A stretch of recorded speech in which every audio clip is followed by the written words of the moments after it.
आज माझ्या कामाचा खूपच गोंधळ झालेला. काय झालं पुढे सांगते.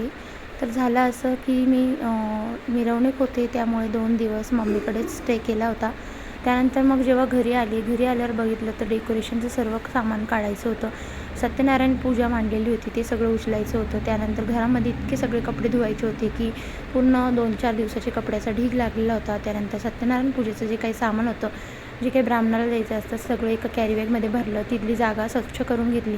ज्या ज्या गोष्टी होत्या त्या जागेवर ठेवून दिल्या, कारण घरामध्ये खूपच पसारा दिसायला लागलेला होता.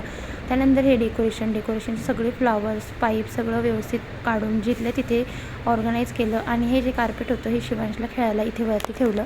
त्यानंतर जे काही रोजची क्लिनिंग असते जसं की पडदा, सोफा, फरशी, झाडू सर्व हे आवरून घेतलं आणि अशाच पद्धतीने माझं हे रोजचं डेली रुटीन स्टार्ट होत असतं. आणि कसं वाटलं रुटीन ते सुद्धा कमेंट करून सांगा.